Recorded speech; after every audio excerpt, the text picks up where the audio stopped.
Peer পদ্ধতি, level playing field নিশ্চিত ও ১৪ দলীয় জোটের বিচারের দাবিতে বাইতুল মোকাররম উত্তর গেইটে বিক্ষোভ মিছিলের আয়োজন করেন ইসলামী আন্দোলন বাংলাদেশ।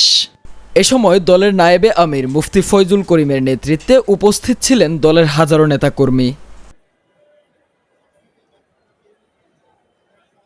আমরা এখানে সমবেত হয়েছি পিয়ার পদ্ধতি সরকারি আদায়ের জন্য।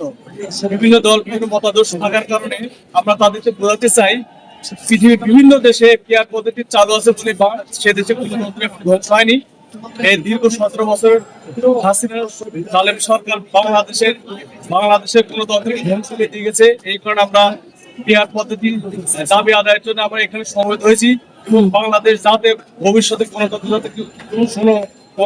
কোনো কুশক্তি মহল, কোনো দল যাতে বাংলাদেশের গণতন্ত্র ধ্বংস করে সাহস না পায়, এই কারণে আমরা সমবেত হয়েছি। পিয়ার পদ্ধতি দাবি আদায় করতে হবে ইনশাআল্লাহ।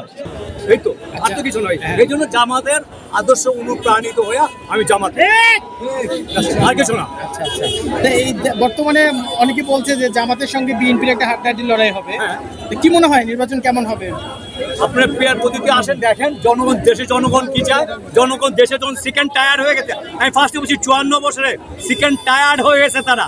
এই দেশের রাজনৈতিক দলের নেতাদের ভাগ্য পরিবর্তন হয়েছে, 18 কোটি মানুষের ভাগ্য পরিবর্তন হয়েছে। ঠিক আছে, 18 কোটি মানুষের ভাগ্য পরিবর্তন হয়, কিন্তু জামাতে ইসলাম যে 18 কোটি মানুষের কথা বলে, নিজেদের কথা বলে না। আমাকে দেখেন কোন জামাতের নেতার কি আছে অবৈধ, দেখতে পারবেন না। কিন্তু অন্যান্য দল, আমি নাম বলবো না, অন্যান্য দলে দেখেন তাদের কি নাই, তাদের কোনো সন্তানরা এই দেশে থাকে।